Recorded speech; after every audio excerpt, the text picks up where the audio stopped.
Welcome back to Unlocking Our Code podcast. This episode is not about blame, it's about truth.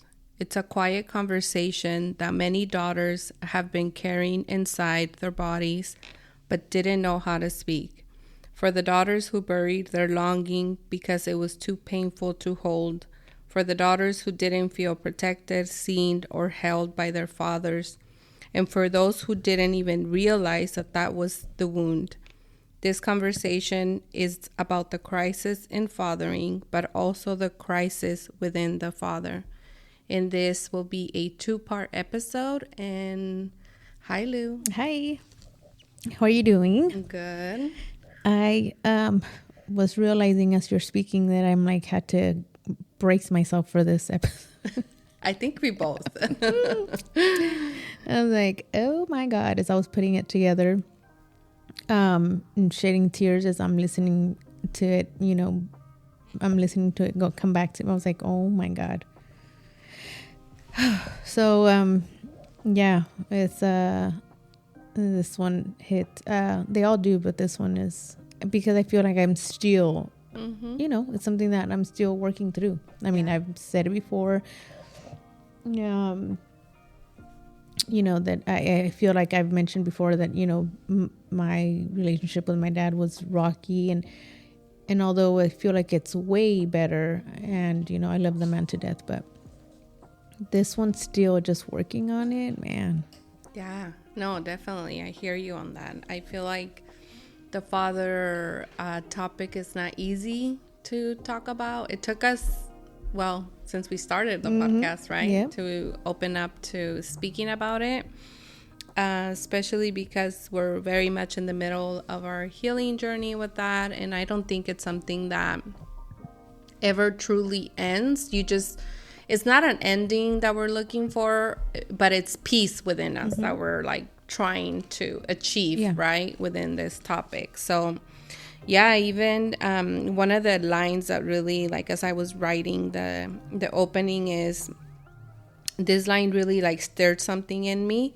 It's the crisis in fathering, but also the crisis within the father, right? Mm-hmm. The woman in me holds so much compassion for this line, but as a daughter, it's something that has took me all my life, and I'm just now learning to understand, heal, and release the pain from this. Mm-hmm. So as a woman, I feel compassionate, but as a daughter, I'm still very much in my journey of learning to understand, to heal, to release. And yeah, that's where I feel like I'm in my, in that part of my journey, Well, that part was the most helpful part, I think, when it came to working on this episode and putting that together. I think that when we mentioned, let's make it a 2-part segment, right? Episode 1 and episode 2. And then when you mentioned, let's do episode 1 as the daughter's perspective and episode 2 as maybe the woman's perspective already. It really helped me break that down and understand that there's 2 parts of it. And I think that's the part that's healing in itself, to know that, okay, that we can honor both, that it's okay to still be the daughter that is that still feels that pain, that still grieves what I wish he was, what the expectations that I had of him, because that's still painful. Again, it's grieving someone that you still have. I totally get, and I respect everyone who's grieving a parent that they don't no longer have. It's it's about grieving your parent, in this case, your father. You have them, but the expectation of what you wish he was, you don't have. And being at peace with letting that expectation go, being at peace with not expecting that from him anymore, because you're going to let that expectation go, or that fantasy of what you wish he was, or hopefully one day he can do X, Y, and Z. Letting go of that And being at peace with that, that's grieving right there. And that's painful. I think that's the part that kind of like, when I reread it to myself, I was like bawling, because so it still shows me that's the daughter in me, right? The woman in me sees it completely different now, and I'm very thankful for that. Yeah, and honoring her pain, right? Like honoring the pain in the daughter in us. That's like, because we still have this longing of the father, the love and the connection, right? With our fathers. And I don't just mean love just because I'm his child, right? What I mean is love above his own inner crisis, and love above his own ego, right? A love that can see me, honor me, protect me, love me above his own beliefs. That's the longing that I still feel in me, right? Not the fact that, of course, I know that he loves me as his child, but that's not the longing that I have inside. That's not the void that I feel inside. Is him being able to connect from that place above his own ego, above his own beliefs, so that there could be a connection, right? And most of the times what blocks that connection from daughter and father is that they're not parenting from a place of love or their own true selves. They're parenting from their ego, from their belief system that was passed down, and from their own inner crisis, from their own inner turmoil. So when that happens, they can't truly see us for who we are. They can't truly connect with us fully. And that's the longing. There's all those barriers. That's there. Yes. That's where we go into this part of like the daughter's unspoken grief, right? There is so much grief under that a lot of the times, I mean, we don't even have the tools to communicate what we're feeling. We know we're feeling things, right? At least that's how I felt. Like I knew that I was feeling so much and I had so many emotions. And maybe a year ago, not even a year ago, maybe 5 months ago, I wouldn't even be able to be having this conversation with just tears and tears, right? But so much has happened from 5 months to now. And it's why I feel like it's important that we speak about this grief, because so many daughters out there are experiencing these emotions and this grief, but they can't pinpoint where it's coming from. Why do I look at my father and feel love, but then there's this deep inner sadness within me that it's just not connecting, right? And that's where this information comes into play. Yeah, and I think there's I mean, for me, I'd say definitely this, I mean, I can almost pinpoint like the day that I felt that where that grief came from, like where I can almost pinpoint the day where I felt like it was all kind of like hit me and I realized like, oh shoot, there's something I didn't understand. I don't know how to explain it. Like it hit me, but I didn't obviously understand it the way I understand it now. But I felt like the way it hit me with a lot of anger. And so that's where all the pain came from. And for a long time, I did carry it. Like I said, we don't even know why we feel this way, but we feel something, right? There's anger, there's self-doubt, we're lacking self-love, and a lot of it has to do with that, right? Because the man who is, at least for me, he's there.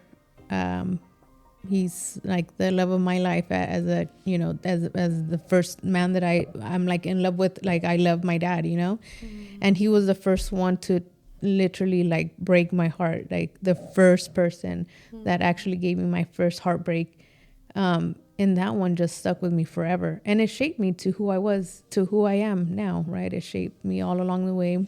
And I felt like I had all these things, like all these layers. I became all these people.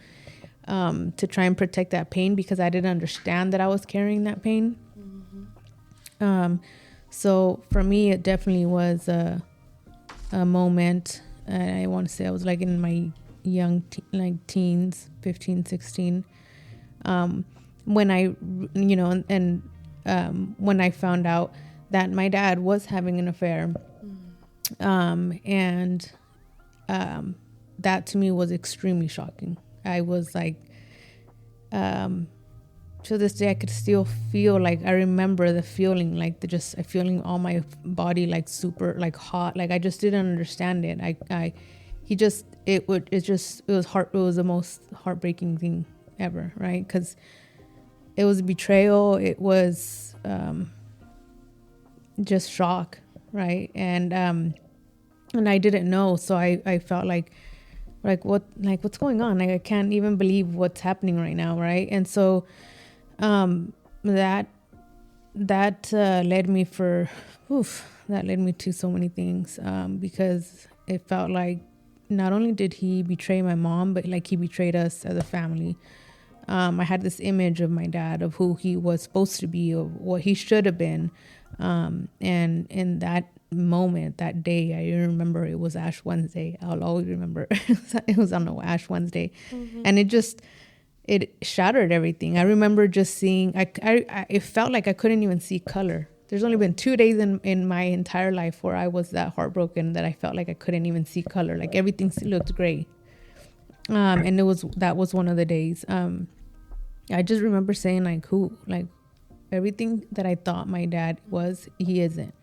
And then after that was exposed, it almost felt like I saw who he truly was, right? Like, it was almost like, this is who your dad is. And then I started to see him I started to see all his flaws, everything, right? Because I was no longer, it was like a broken, like my rose colored glasses came off. You're not under the spell anymore. Yeah. And oh man, it just made me angry. I remember just feeling super angry. I felt like I didn't belong there. Like I don't belong here. This is not where I want to be. It's just, I felt like as a child at that time, and it was such a critical time, not only because I feel like at that point, I also didn't have, like I mentioned before, I always felt alone, like kind of growing up. Because of that disconnect as well, like there's really no connection to my parents. There's no emotional nothing. No emotional needs are being met. We're just surviving, just survive every single day. So, and then this happens. And then, so I'm just angry. I'm just a child out here saying like, why should I respect his rules if he doesn't even respect the family, right? So I was just, I was a disaster. My dad, to me at the time, he was never emotionally available.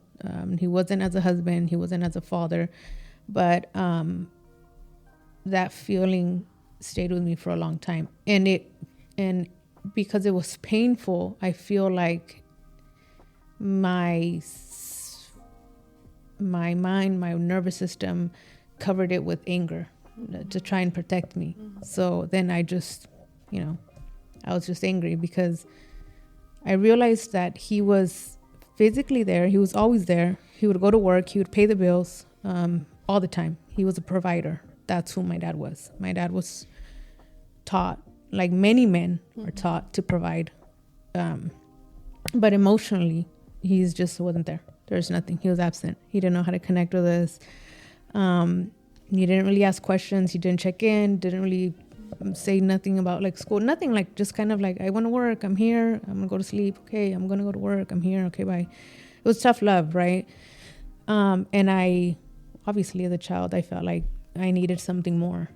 I don't know what my siblings felt. This day I still don't really have asked that. I don't know if it was just me, but I felt like I wanted to be seen, I wanted to connect, I always wanted that. And I always felt invisible in that household. Always. But this just pushed me to just rebel, just crazy. And it made me question a lot about myself. Like, am I enough? Like, am I not worth it? Like, is this like just how life is supposed to be? I'm just supposed to go unseen in life and just, you know. So I carried that anger for a really long time. I didn't know that that's what it was. I didn't know. I thought that's how I was just going to live. I resented him for a long time. Every time I talked about my dad, I used to, like, my voice used to get higher. I used to shake in anger, shake. But then I also felt shame for being mad at him, right? Because people would say things like, but that's your dad, you know? It's like, yeah, he's my dad. I know, you know? So I felt shame along with the anger. So you just feel like worse and worse. I always said I didn't want to be like him. I used to say, I don't want to be like my dad. That's the last thing. I don't want to be like my dad. I don't want to be distant. I don't want to be disconnected. And I always said I didn't want to end up with someone like him.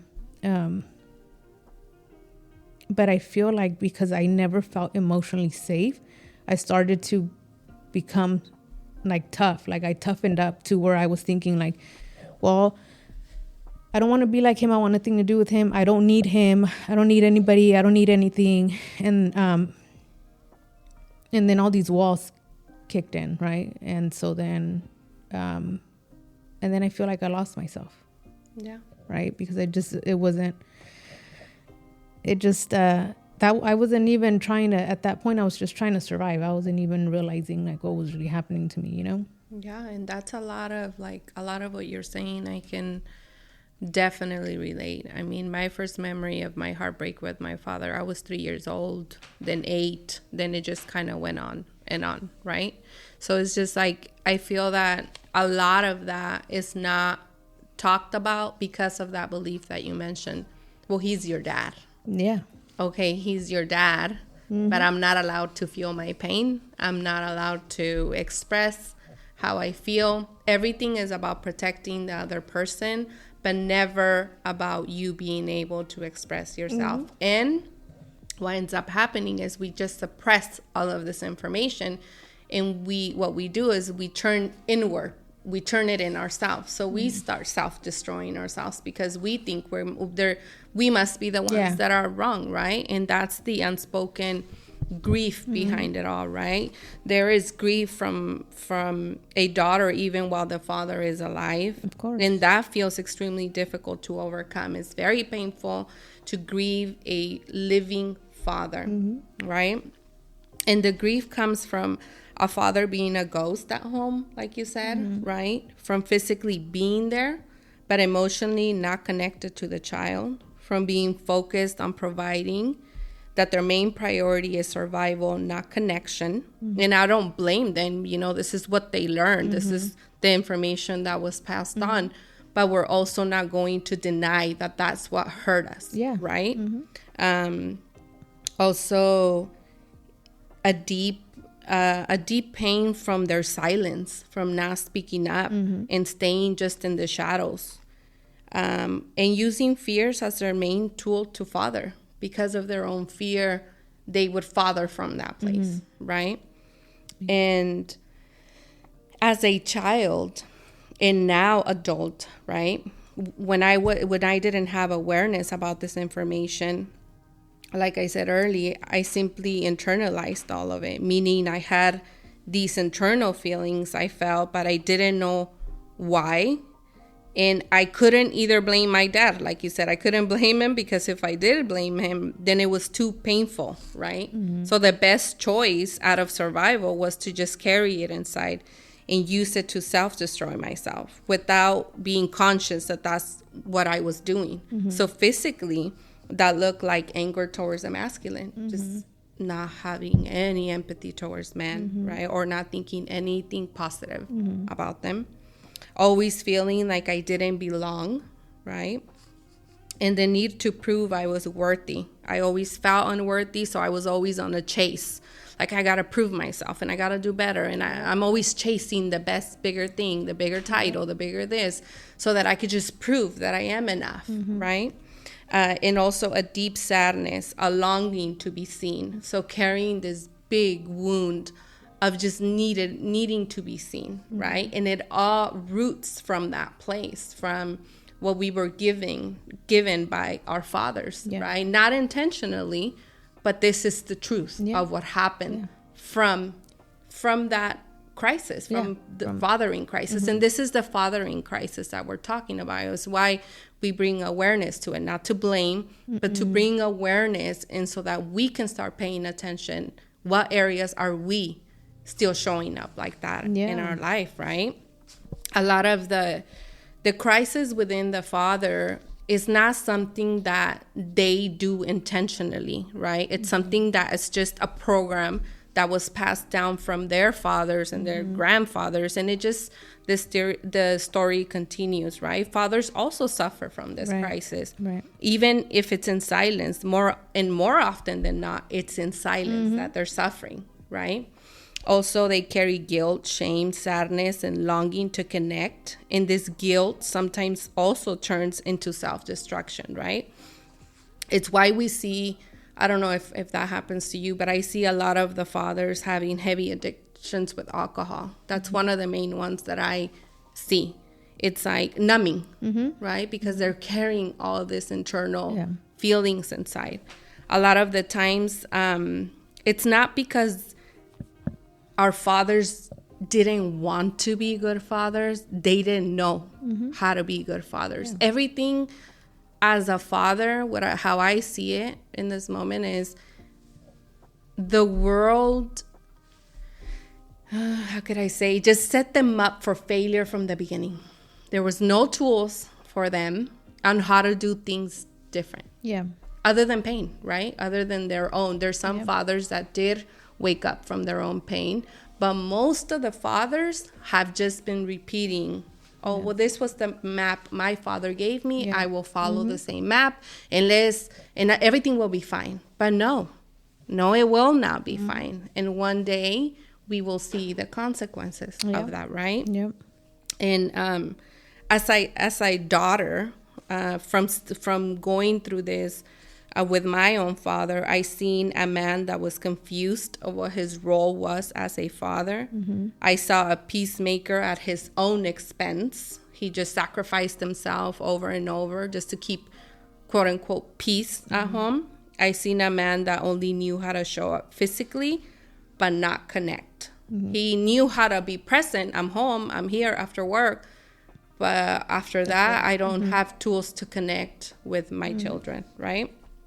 And in return, this shows up in a daughter, like the daughter begins to be hyper independent, right? From that. Choosing partners that mirror this. Like, we'll choose partners that don't connect with us either. Never feeling worthy or enough, and thinking love has to be earned. We grow up as adults thinking that I have to earn the love. I have to prove myself to that person. And another thing is, and that happened, the ones I'm naming is because those are the ones I have lived myself. We become caretakers of others. That's just who we become. We're the fixers. We caretake just to prove. We want to prove somehow subconsciously. We want to prove that we are worthy, that we mean something, you know? We're still kind of looking for that validation. Somebody just give it to us. Although we still hope that it can come from the person, like from in this, like him, right? I mean, I think it definitely, I think for me, like it definitely, I always wanted to feel validated somehow, some way, right? I think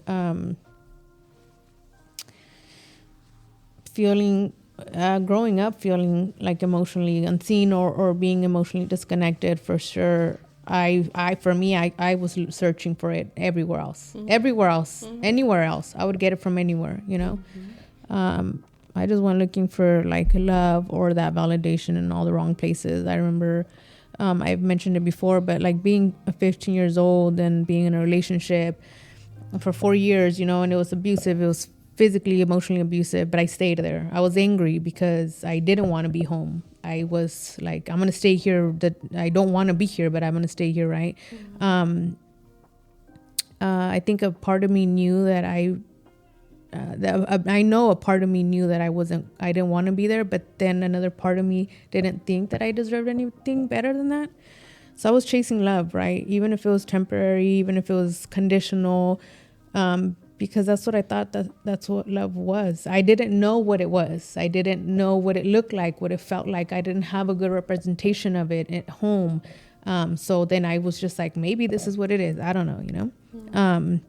And when you're starving for love, you just settle for anything, for you know? crumbs. You accept crumbs. Yes. When you're starving, it's just like with anything, right? If you're starving, if you haven't ate, you'll eat whatever's in front of you because you're starving. It is the same way emotionally. If emotionally we're starving for the love of our fathers, then in return, we will accept crumbs, like in relationships and friendships and wherever, not just in a love relationship. In many areas of our life, we will settle. We will just accept whatever comes, we get. That's exactly what ended up happening for me, right, in the very young age, and it grew, and then it just continued with me for a long time, for you know, my young adult life, my adult life. Like, I just kept, you know, feeling that this is what it's supposed to be, right? Because I didn't understand where that was coming from. I didn't get it then, right? And so it's just, you know, again, like you said, it's not that this is not to bash on dads or bash on my dad, because I'm putting it out there. I love my dad. I absolutely love my father. You know, I really, really do. He's still here with me, and I thank God every day that I have him. Because now I see him. I see him now not as my dad anymore. I see him as the man. I see him as that child. You know, that child that he had to always be in survival mode. I see his pain. I see his hard work. I see what he had to endure, things that I would never have been able to endure as a child. I see how hard it is for him to express his love to us. I understand that. Him and I we did have that conversation, and he did tell me, I'm sorry. He said, I'm sorry. In his own words, in Spanish, obviously, he said, soy un tonto. Like, yo no sé cómo quererte como tú quieres, you know. I'm sorry, but I'm dumb. I'm naive. I don't know how to love you the way you want to be loved. So he was never emotionally guided in any way from anyone, from his parents, from his family. There's no guidance, right? He was just raised to work, to protect, to provide, never to cry. And that's what he brought, right? That's what he brought. That's all he learned. And I love that man. But now I see him as who he is. I don't only see him as a dad, because that's unfair, you know? Yeah. There's so much behind that title, dad, right? Yeah. But it's still, you know, but it doesn't, and I feel like there's so many people out there that have so much conflicted relationships with their mom. We did have an episode on the mother wound as well, an episode for the mom portion. It's called The Mother Wound, and I want to say it's like in season 1 or 2, maybe. One of those two. Yeah. But also a lot of people are having, you know, these conflicted relationships with their dads for the same reason, you know, and they're angry. They're holding so much anger. They're parenting from that anger. They're thinking, I'm not going to do what my dad did to me. But it doesn't come from a good place. Yeah. So, and again, it's not saying, it's just being able to see them with compassion, being able to be at peace, understanding, yes, it hurt. Yes, your pain is valid. Yes, everything you went through, you know, as a child, is real, right? It doesn't mean that we get to erase all of that, but it just means that if you are able to see them as a person, as a dad, not only as a dad, but as a man, as a teenager himself, before you were even born, as a child, you know, that was longing for what I don't know if to say a normal childhood. I don't know what, we're just a loving, emotionally home where he was also emotionally seen. It would have been different, right? So that's what helped me continue on to my journey, where I can now sit with my dad, and when I see him, like I see him, like I can see him, and it's different. It's just the anger's gone, the resentment's gone. I just hope that I could hold on to that for as long as I can, but yeah, that's still, it's this is still very raw. Like I could feel it when I'm talking about it from my childhood perspective. It still feels very yeah, it's heavy. It's heavy. Mm-hmm. Yeah, because the woman in you speaks very clearly, right? I could hear her. The wise woman in you understands, has compassion, all of that, right?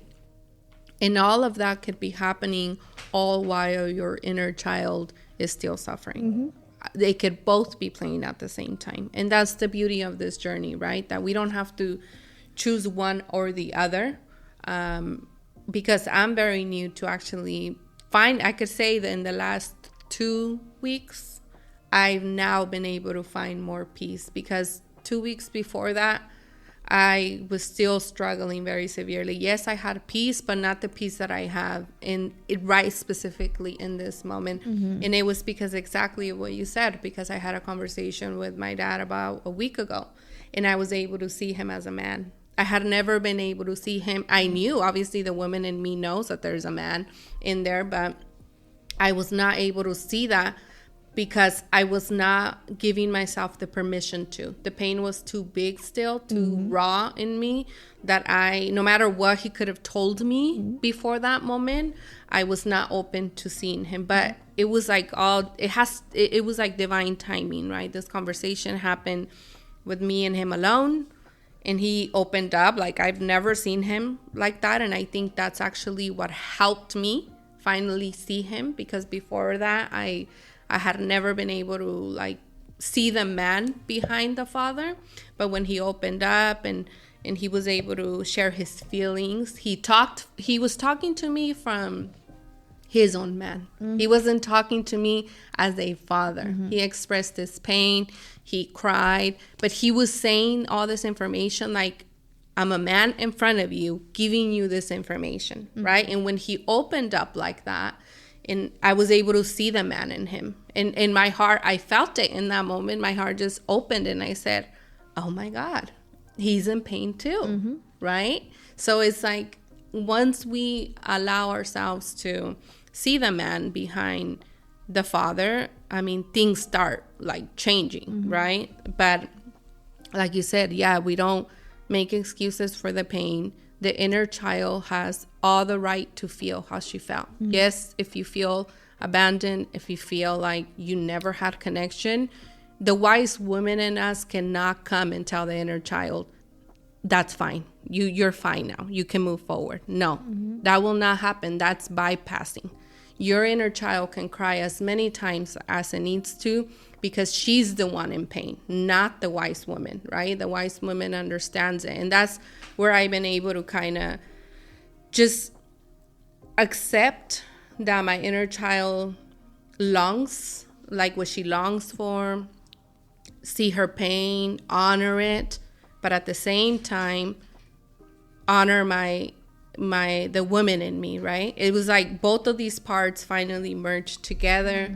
There's no more conflict in that part, right? When it comes to him in this moment. But yeah, it's a journey, right? It's a journey, and it's also a journey. It's why this whole conversation was birthed out of this book. I went on a trip like 3 weeks ago, and I seen a little estate sale, and I got just called to stop there, right? And I stop, and I find this book, and it's called Fathering. And it's a book written in 1987, right? Which is the year I was born. So I was like, okay, this is a sign. I'm meant to read this. And as I'm reading the first pages, my body is just like shaking. And I'm like, oh my God, like what's happening to me, right? Like I could feel like there's energy, I'm crying. And I was like, okay, there's work to be done, obviously, right? But in the book, there's a part that says the son is having a child, and the father goes with him to the hospital, and the son's telling him, you know, I'm never going to be like you, Dad. Never. I'm never going to do A, B, C, and D. I'm never going to make the same mistakes that you made with me.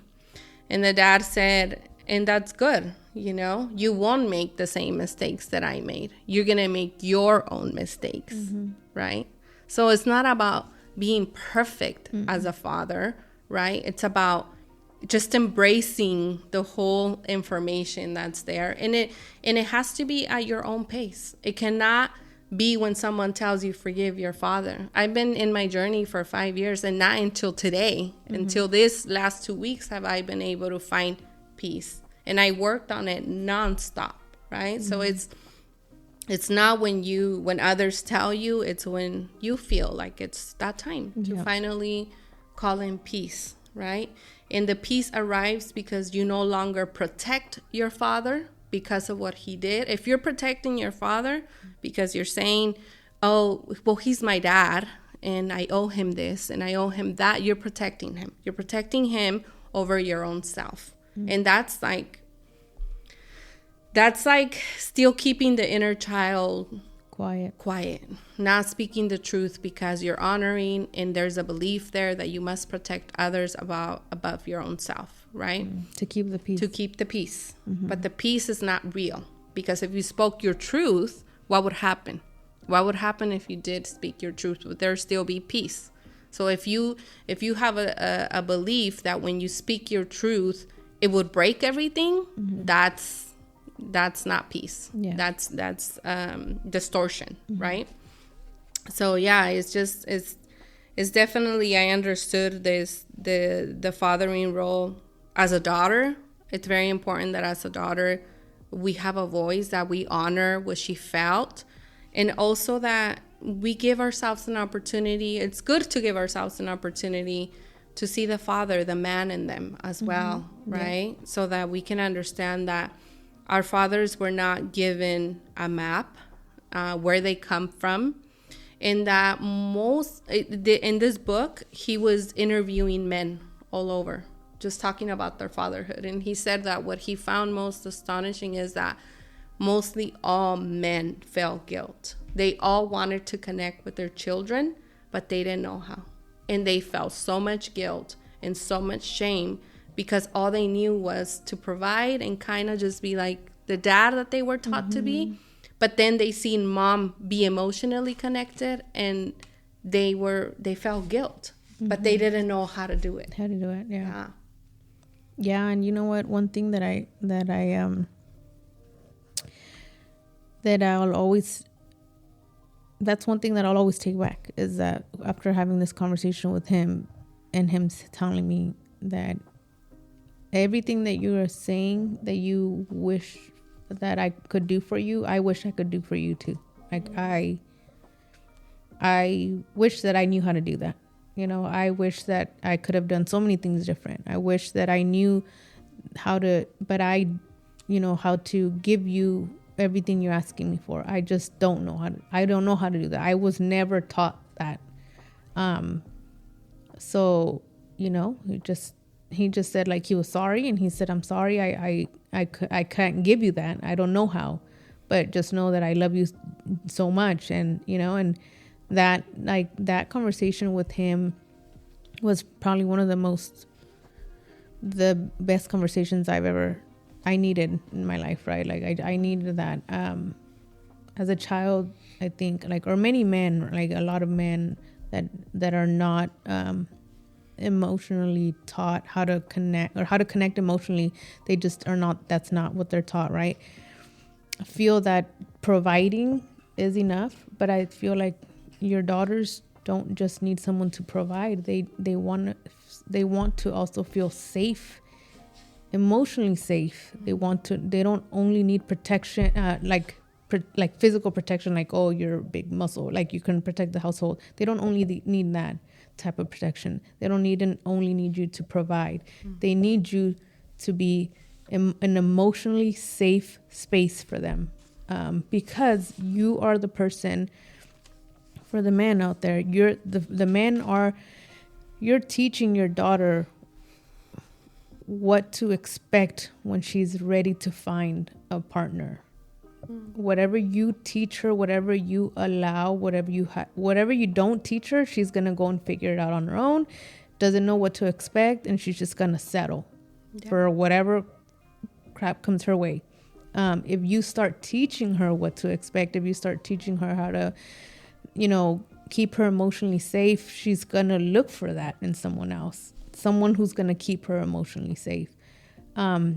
Which is what everybody needs. Not only women, but men need that too, right?